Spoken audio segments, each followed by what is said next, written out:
I'm Adele and I'm a stylist. But wait, I'm not just that. I'm also a person and I want to express that. That's why I started a podcast. A place for artists to express themselves, divulge their secrets, expose the shit and glitter, to get undressed. I'm going to talk to my clients, my friends, my enemies, but most important, I'm going to be talking to people who are going to be fucking uncomfortable in that chair. Buckle up. If only you knew what happens when you get undressed.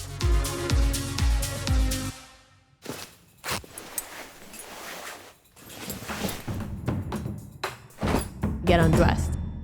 Bonjour, hello and welcome everyone. Today I have the pleasure of welcoming Fernanda Ramirez, who's going to get undressed and real about her experience on social media, building a brand, having her own podcast, and growing up in the limelight. Fernanda is a popular lifestyle content creator. She has over 1.2 million followers on her YouTube channel, and she has a very loyal fan base on the rest of the channels. She recently started her own podcast called A Better You, and she's just 21 years old.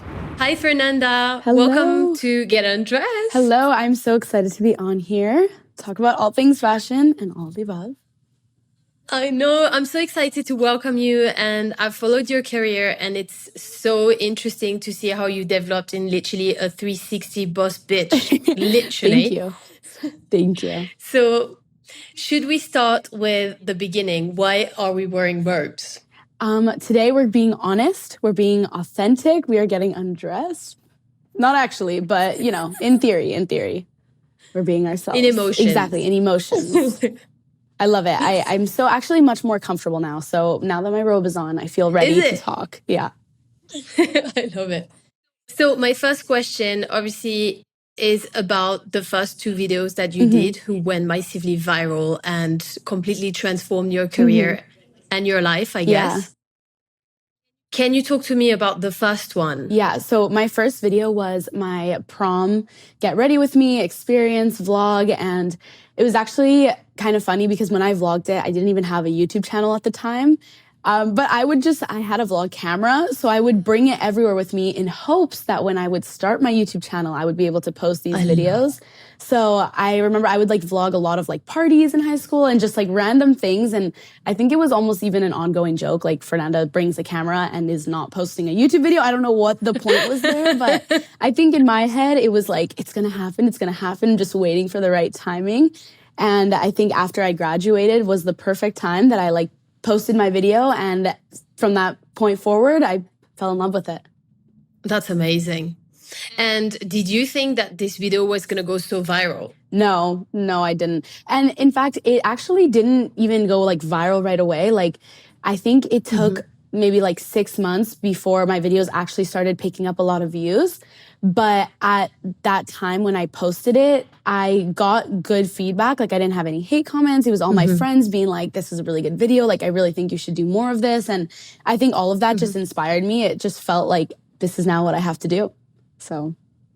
This is amazing. And big question, do you still have the prom dress? I do still have the prom dress. Honestly, I loved it. It was so like princess and pink, which honestly I feel like still is my style. As you can see, I've got my pink robe here.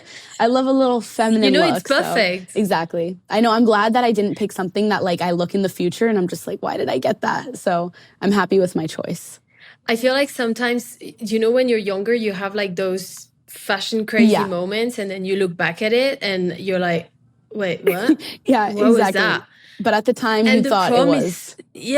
But the prom is such a big moment. So it's actually amazing that you still have the dress and that you don't regret it. I thought it looked really cute. And I also think like right now we're in Barbie year. It's perfect, right? Like exactly. I'm like, I need to wear that again for some reason. I don't know when, but I need to do something with it. But we need a part 2 of what happened to the prom dress. Yeah, honestly, that would be a fun video idea. See right there. That would be fun, right? Now, second video, actually, you know, this is really funny because this is how I discovered you. And I was like, okay, I'm going to try to do the workouts and stuff. Oh my God. Yeah. This is so hard. Yeah, so that video was Victoria's Secret. Like, is that the one you're talking about, right? So like workouts and diet. And now looking back, it was so funny because I think when I did it now, it's been like 2.5 years or something. And I just look so like young trying to do all these little workouts, but it was so fun. It honestly, like, the video is amazing, and I think it gave a very like full approach as well, because it was literally the food and the workouts and stuff. I loved it. Thank you. I really loved it. Thank you. So that was obviously the first part of, you know, who you are, those videos and everything. But then I want to dig deeper. So first off, what would you say is your biggest fashion inspiration? Oh my goodness. I feel like biggest is such a hard thing to pick. Like, what's the number one? Because I think that there's so many different places to get like fashion inspiration from. Even like you said, like the Barbie movie, or like movies or things that are in pulp culture right now, I feel like always are inspiring me for what I want to wear, or depending on how I feel. I think day to day though, I do, especially living in Vancouver, I think a lot of the fashion here is a lot more, like I feel like in New York, it's very like out there and everyone's wearing something crazy. But I think in Vancouver, it's very like day to day, simple. You're by the beach. A lot of people are hiking or doing exercise, whatever. But I think that my fashion on the daily is more something inspired by like Matilda Djerf or something, a very like on the go, casual, but also with pops of color or like little feminine touches on the side. I feel like that is my day to day ultimate inspo. Like practical, but still fashionable. Something like, I guess like model off duty kind of. Oh, I love that. I love that. So I read that you did competitive gymnastics when you were young. Yeah, I did. And tell me. No, I did it for so long. So many of like my younger years, I think like 10 years. But I was just such like an active, like young girl, always doing like flips and handstands. And I think gymnastics was the perfect place for that. I did a little bit for 4 years. Yeah. And what I really loved about it was the community, like the girls, because it was mostly girls. So it was the community and making friends and people that, you know, you would see like regularly outside of school and all of that. What I hated about it was like the very competitive aspect of it. And it was like very cutthroat. Obviously, I work in fashion. You're deep in, you know, lifestyle, fashion, content, travel. I find these two worlds are quite... They're very different, but they're quite the same, right? What do you take out of gymnastics that you actually use in your everyday life at work? Yeah, I think there was actually so many qualities that I didn't realize until now that I feel like I've brought with me. And like you said, I do love the community. I feel like it was all with girls. So I've, ever since I was younger, always had like girl friendships. And I think being in like the influencer space, it is a lot of girls. So I do love that. Even though there can be that bad side, it's very supportive. Everyone's commenting on each other's photos, supporting each other, giving each other compliments. I do really love that. I also love that just in gymnastics in general, it takes so much time and effort and patience and so many hours dedicated to what you're doing. And I think something that I really learned when I was in gymnastics was like, if there was a skill that I wanted to do, I'd have to try again and again and again and again. And even if I fell, as long as I was trying, I wouldn't get in trouble. So that would be like my thing. Like, I'm like, if I just keep going, I'm not going to get in trouble. I'm just going to keep trying. And I think in content creation and YouTube and fashion, whatever, it's like you have to stay in your own lane and keep trying and focus on you. And as much as it is a competitive sport, at the end of the day, you're competing against yourself and trying to do better than before. So true. Yeah, there's so many aspects of that I feel like is especially in this type of industry. This is so true. And I also think that often it's like if you just compete with yourself to make sure that you do the best at what you can do and that you're enjoying what you're doing, all of a sudden it's a very different type of, you know, whichever job you're doing, it's very different and it's so much more effective. I find like the time we spend comparing ourselves to other people is like actually time spent not working on yourself and not being the best person that you can be. Exactly. But it's so hard at the same time because, I mean, especially on socials, like people are always trying to build people against one another. And there's always someone here to, you know, be a hater. I know. I think, maybe that's another thing with gymnastics. I feel like it's very like tunnel vision. Like you're just focusing on what you need to be doing and not letting other things distract you. I think that's another probably like quality is being very focused on what you want and like what your goal is and what that is. And I think for me, having a clear direction of where I'm going is like what keeps me grounded and keeps me in my zone.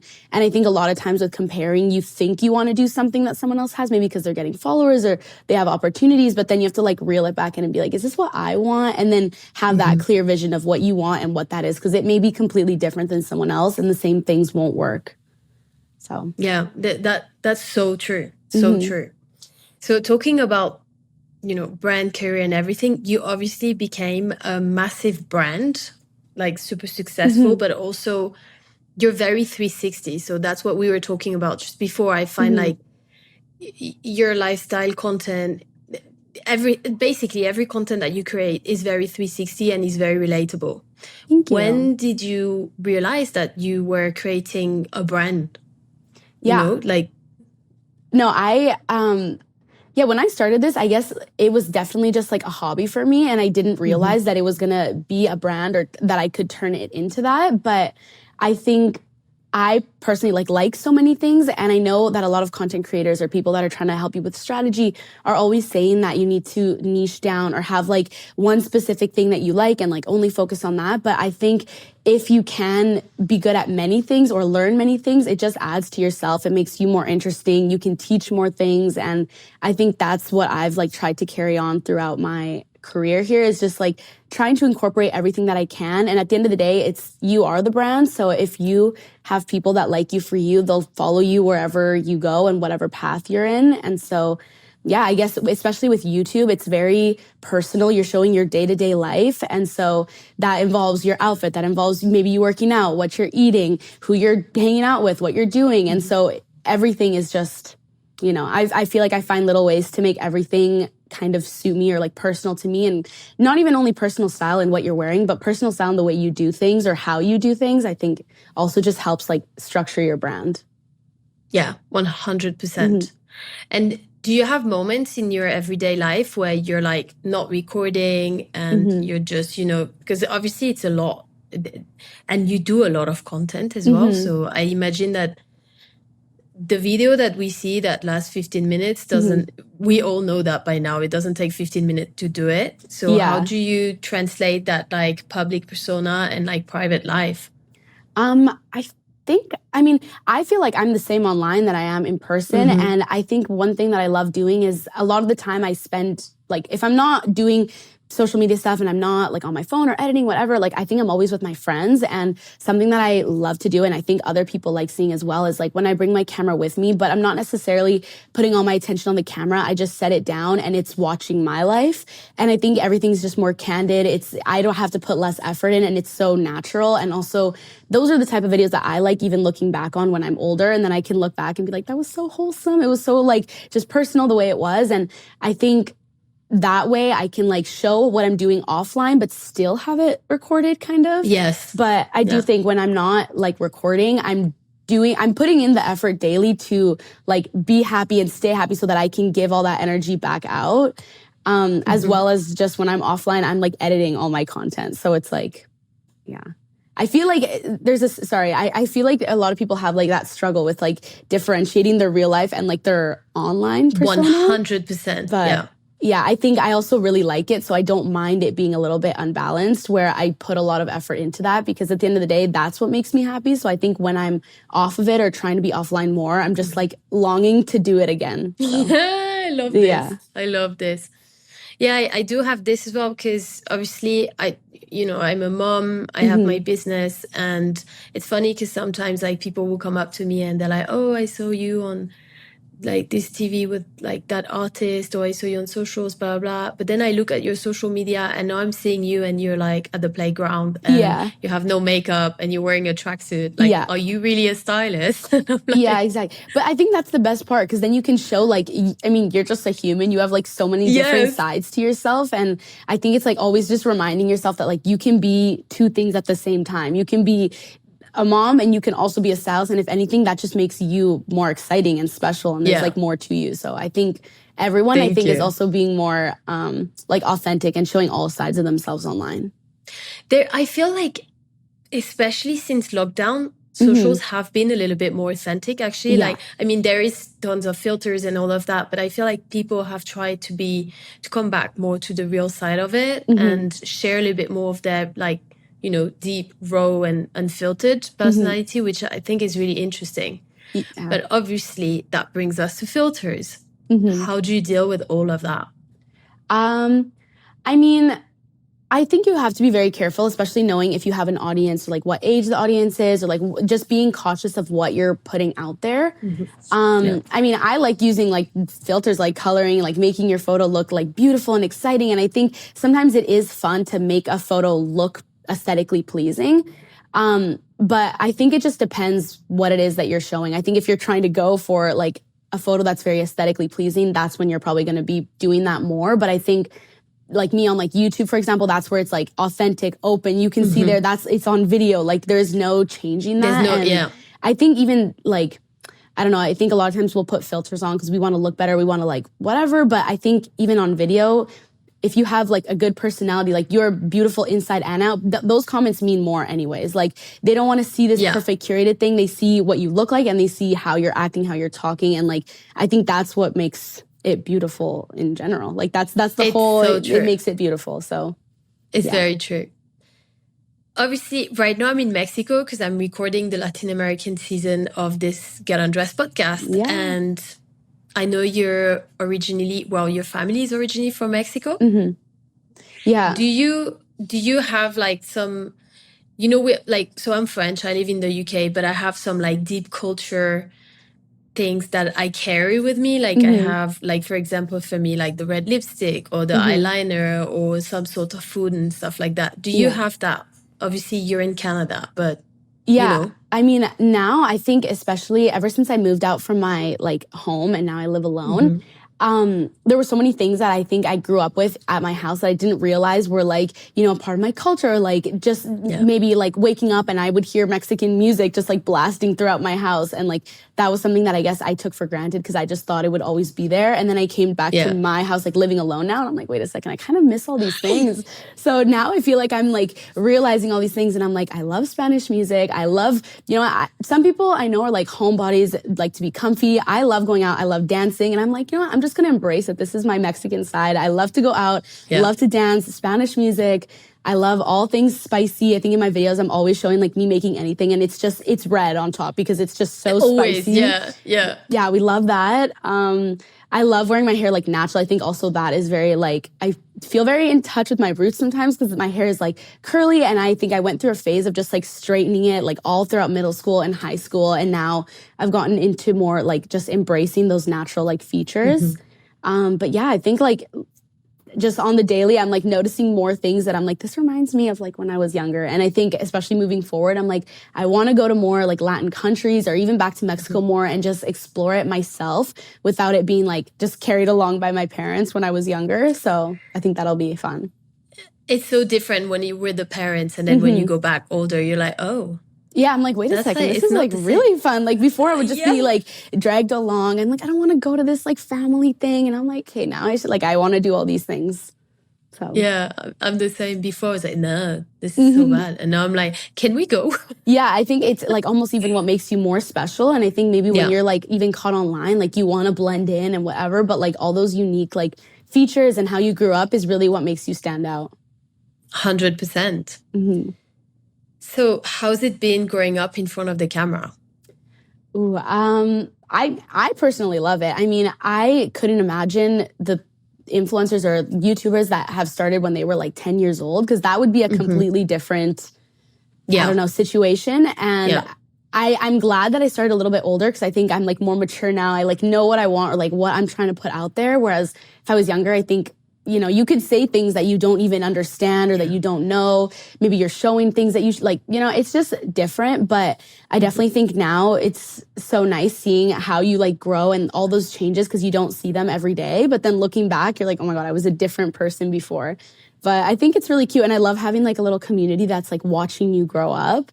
And especially on And YouTube. they're growing I feel with like you as well, right? exactly. Like I got a little bit, not nervous, but like now that I'm getting older, I'm like, I want to change something the way I dress, or like maybe a little bit more like modest or whatever. And I thought that my viewers kind of still like that version of me of like 3 years ago, but then I'm realizing like they also grew up with me. So they may be into the same things now. And so I think it's very cute. And even like growing up, like when I hope I'm doing this forever. If I'm like 30 and then you're having kids, maybe your viewers are having kids now. So I think that is very cute.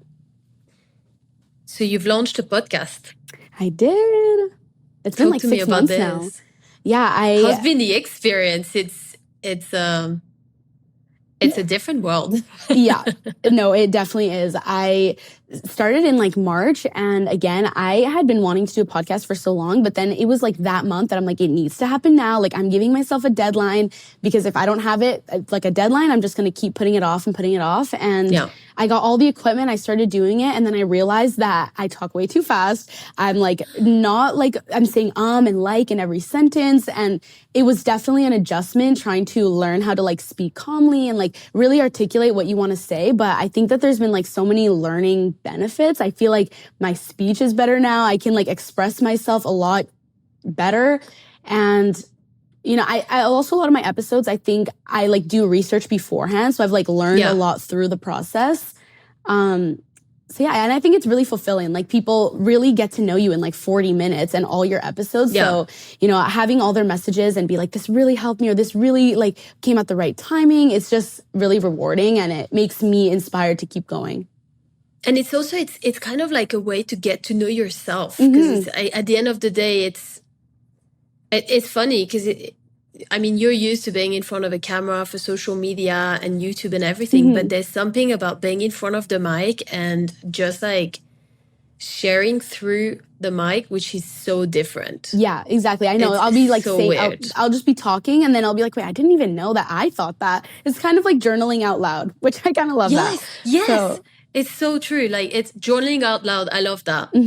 I love that. I mean, especially I think it's so new right now that even though I think people are like, everyone has a podcast, like it's too late to start. I mean, I just started 6 months ago, and I feel like so far I've been liking it. I think that there's a lot of space for people to come in and grow and do their own thing. So I think that if anyone wants to start one, they 100% should. And I think all the resources are online to how to start and how to learn and what equipment to use. I mean, I for like 2 days spent watching like YouTube and TikTok to find like what microphone I needed, how to get it to use. And like all the resources are out there for you to use. And I think there's also like, so when I started the podcast initially, I started because I was getting messages from people who were like, I want to know what it's like to be behind the scenes and work in the industry and your experience and all of that. And then I was like, you know what, actually, I want to start a podcast because I want to be able to talk to people about how I feel working in this industry and what it's like for me, my experience, my life and all of that. And I found that you find a community that's so different than the community that you interact with on an everyday basis. And there's nothing like when people send you a message and they're like, thank you so much. I learned so much, or I related to what you said. And I feel so much better because I feel like I'm not alone in this. Or it's so interesting. I know. And it is very like wholesome seeing the comments because they're so like in depth. They really have like, it's not just like a cute, like, love this. Like they're really going to say like, I like what you said here. This was really interesting. I related to this part. And so you really find your community, and almost like, I mean, obviously every single comment is like means so much, but you could have like a few comments that are very in depth and personal, and then like so many that are just like cute, and like those other ones mean so much more to you because they're so personal. But yeah, it's so true. What about the haters, the mean comments? To be honest, I think that I don't get that much hate, but maybe the hate that I do get just doesn't bother me, so I don't register it as hate. I feel like if you are confident in what you're doing, you like what you're doing, a hate comment can't get to you that hard because you just don't believe it. I mean, I've had someone like, I don't know, someone say, oh, like she's being annoying. If I don't think I'm annoying, then I don't believe your comment, and it has no truth to it. So I think also, if I'm annoying, just don't watch it. Exactly. I mean, that's the other thing. I think, especially on podcasts or like YouTube, someone would be like, I think you talk too much. I'm like, I think that's the point. I think that might be the point. And you're watching. So, at least you don't have to see them in person, hopefully. It's all just online, And Have I you think, experienced that in person? oh no, not in person, No, thank God. that's- But yeah. that's the other thing. I think people are a lot more willing to put their comments out there when they're hiding behind a computer. And at the end of the day, those are probably not the people that you want to take advice for or that you really care about their opinion anyways. So it's like, Yeah. you know, let them do their own thing and just focus on like the happy, positive comments because there's usually significantly more. So Yeah, and it's funny how in general it's for loads of people, because I work with celebrities and we always have like those moments where we'll do a red carpet, something like that. We'll work on the looks for weeks and they feel really confident. They go on the red carpet, they're like, oh my God, I looked amazing. I felt so great. Like this was amazing. And then there'll be like 200 positive comments. You look so great. Yeah. Da, da, da. And then there'll be one person who's like, are you pregnant? And then that's Yeah. it. It's ruined, you know, and it's like, it's such a work that you have to do on yourself to be able to focus on the 200 positive ones and not the one person who told you something which is going to get in your in your head, you know? Yeah, just delete it right away. Before you see it, just delete it. Get that away. Don't even look at it. But yeah, I think if also like it's something that really bothers you, I would just say protect your peace. Don't even bother looking. But yeah, that can be like so discouraging. And it's just so annoying because like it is true. You put so much effort into something and it's really annoying when someone online that doesn't even know you says something. But I mean, yeah, I don't know. If it's something on your body especially, I think there's nothing, like you can't do anything about that. I mean, if it's something on your look, maybe you can take it as constructive criticism, but with a grain of salt. Like, yeah. So what's next for you? What's next? I was just talking to someone the other day doing like a podcast interview and we were asking about this question and I was saying that, well, I have my own personal brand and my podcast, A Better You. This next year or like for the rest of this year, I really want to focus on that and continue building it a brand because again, it takes patience and it takes time and it's like having a little baby. So I am currently nurturing that and getting ready for, I guess, a product launch, which I don't want to say just yet because it's going to spoil, but I want to do something in the fall, which I had wanting to do like when I first launched the podcast, but now realizing I think it's better when you have like a fan base. It's, you know, you're nurturing those followers already before you just like make a product or something. But I really want that to be its own community. And even for myself, learn how to be a better, like entrepreneur. So I can like hire other people and have just multiple, like all sorts of content coming out of me. So wait.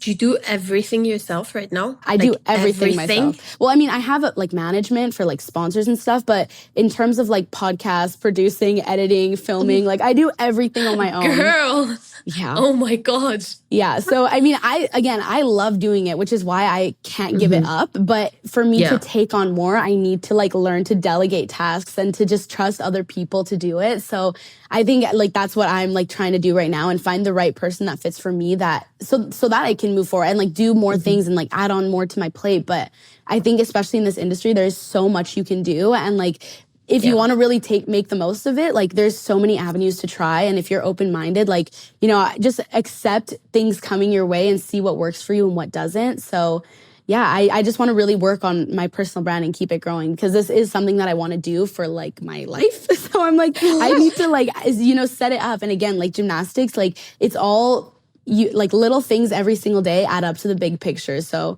I think it's important as a content creator, influencer, even like celebrity to, yes, be comfortable, but not get too comfortable to where you're not like working daily and like trying to improve. So. And I think it's like move forward and always think like more and more. Yeah, I agree with you. So that's amazing. Thank you. So now we're going to have some rapid fire questions. Yay. Are you ready? I'm nervous. Okay. This one's going to define your personality for me. Okay. Oh my gosh, I'm scared. Heels, Crocs, or trainers?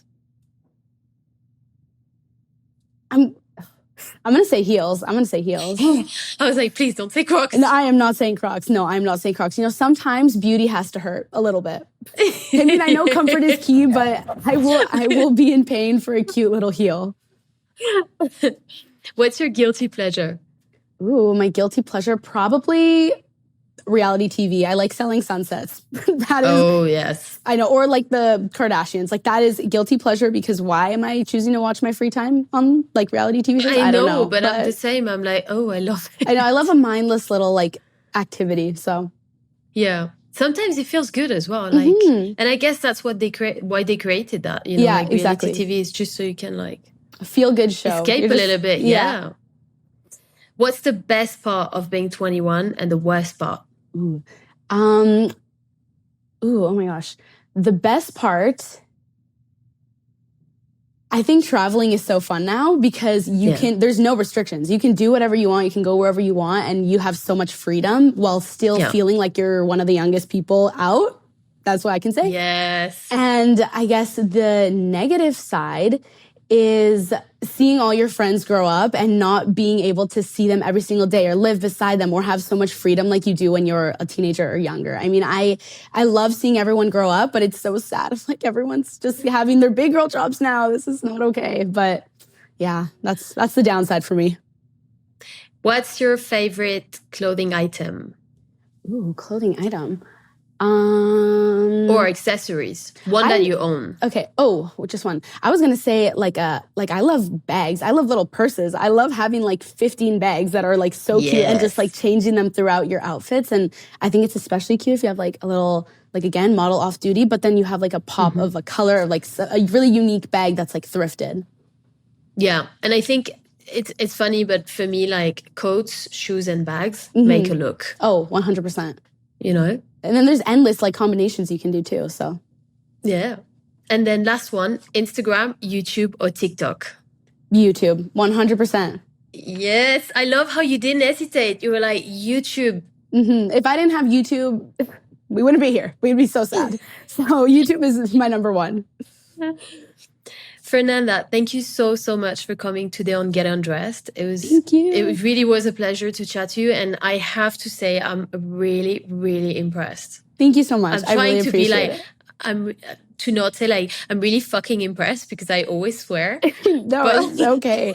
Thank you so much. No, I really appreciate it. And it means a lot to me. And this was so fun. I love chatting and just meeting new people. So every time there's a call, I'm just living for it. Please, when you come to London, I'm there. To the studio. Yes. Yay, thank you so much for having me. Thank you. I had a wonderful conversation with Fernanda. We talked about everything. I hope you're going to enjoy it.